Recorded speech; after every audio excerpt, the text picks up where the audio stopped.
talk about a common problem in the business world. How do you handle a client that's demanding of your time? A client that calls at late hours or on the weekends or on vacation, and they get upset if you don't respond to them right away.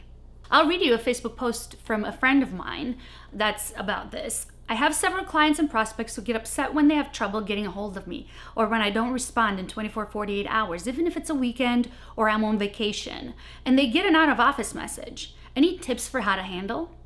Today I want to give you one mantra, one line to say to yourself to get unstuck and set proper, healthy communication boundaries with clients who are demanding of your time and who may disrupt your workflow so you're not that productive.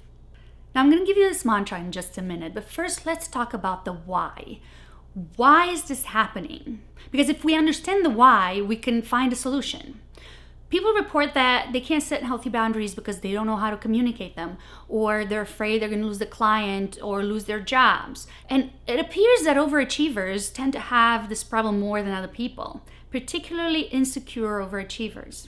Let me read you a quote from Laura Epson, who published an article in the Harvard Business Review.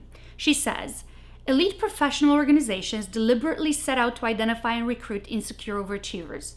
Insecure overachievers are exceptionally capable, fiercely ambitious, yet driven by a profound sense of their own inadequacy. These individuals are immensely attractive to elite professional organizations because they are entirely self-motivating and self-disciplining." I love you, insecure overachievers. Your clients love you. And more than that, they know that because you are an insecure overachiever, you will go above and beyond to help them out. You will pick up the phone when they call you on the weekends. You will email them back even if you're on vacation. But let's talk about how you can still be an overachiever and not drive yourself crazy.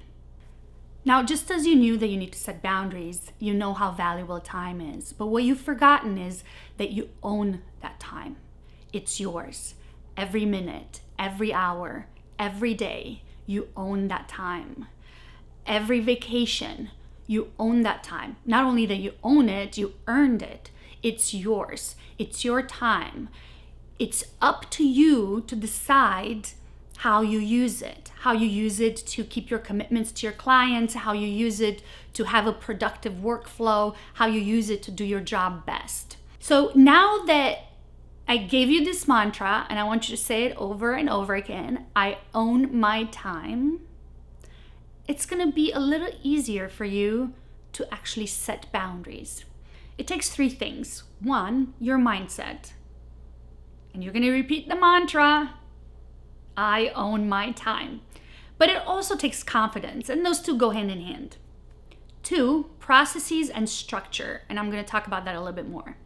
And three, proactive communication. Yes, you are going to have to communicate and over-communicate. But the trick here is to communicate in a productive way. Not all over the place, when they feel like calling you, not on their terms. So let's say that you have a client that calls and texts all the time, and if you don't respond right away, they turn into a Grinch and they get really upset. What do? Well, first, remember, mindset. I own my time, and I am confident that I can do this job really well. I am the expert. They hired me because I am the expert, and I can do this job really well. Get it? Mindset. Then assess the situation. Is this urgent? Then you do have to respond. If it's not, and especially if it's off hours, please do not jump to respond right away, because you're going to set a precedent that you're always going to be at their beck and call. So when you get back to work, or when you finished what you were in the middle of doing, shoot them a message to say, hey, I got your message, or I got your call. I would love to help you. Let me call you back at this hour, or on this day at this hour.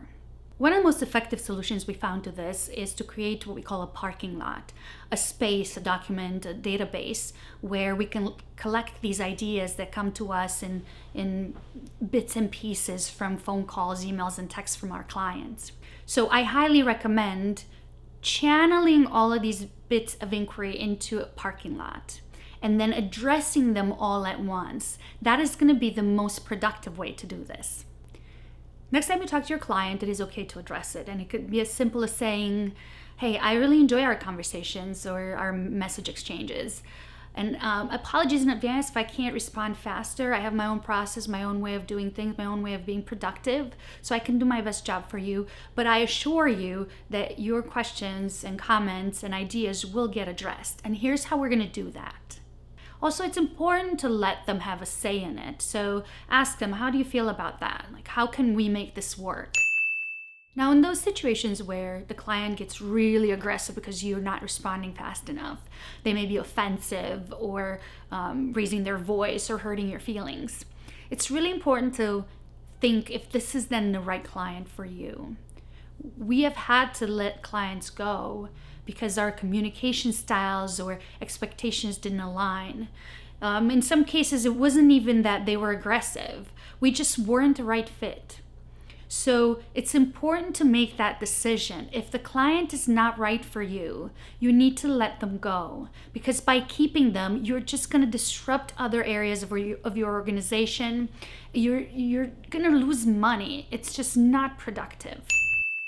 Now, in a situation where you go on vacation and your clients expect that you still check your email and respond to them right away, here's how to handle that. You let them know that you're going to be gone way in advance. It could be 2 weeks, it could be a week. And tell them that you've prepared in advance for what might happen during your absence, that you have a backup, somebody who you coached, and that you have full confidence that this person's going to do a great job and they can be responsive to them if they need anything. And at the same time, firmly but kindly say to them, I will not be checking email or voicemail while I'm gone. You don't have to explain yourself. You don't have to say why, because honestly, every human being on this planet knows that taking a break is very important for your health and your productivity. So remember, it's about your mindset. Repeat the mantra, I own my time. And I'm going to leave you with a really funny video from JP Sears. I'll put the link in the description box below. He makes fun of how we've actually forgotten how to use a phone. And I will see you back here next week.